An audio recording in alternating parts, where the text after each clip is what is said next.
Hello ka-organic! Welcome to my vlog. So before ako magpatuloy sa mga hindi pa nakasubscribe dyan sa ating YouTube channel, please click like and subscribe na for updated views next video na upload ko. Thank you very much. So meron akong tanim dito na ito.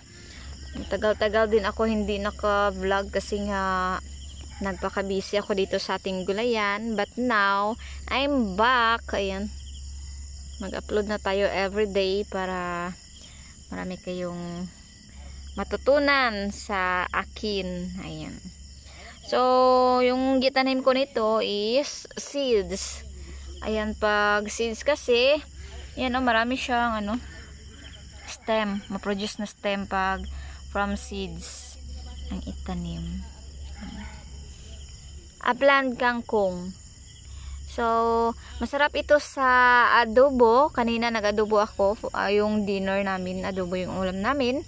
And, masarap din ito sa sinigang. Yung sinigang na isda. Ayan. Upland kangkong. Kasi nga, organic yung practice natin. Hindi tayo nagtanim sa yung sa may fish pond. Kasi alam naman natin na pag yung sa tubig na mga kangkong is merong mga yung iba may mga system or prone sa sakit na cysticercosis. Ayan, makuha yun sa mga kangkong. Ayan po. So, avoid natin mga ganyan. So, itong kangkong namin, hindi namin ito ginagamitan ng mga synthetic chemicals. Ayan. Lang ito siya, naturally or organically grown ng mga kangkong. Ayan po.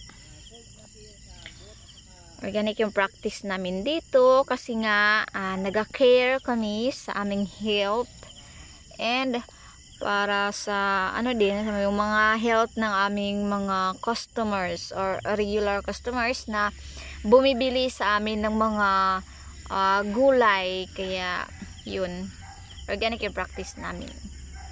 Hindi lang kami naga-care sa aming income but naga-care din kami sa health ng aming customers. And then, yung binibenta namin na mga gulay is fresh from the farm talaga, as in, bagong harvest. As in, bagong pitas talaga siya or bagong harvest dito sa ating gulayan. Yung name ng ating gulayan is Betarmus Tala-Tala Farm. Ayun po.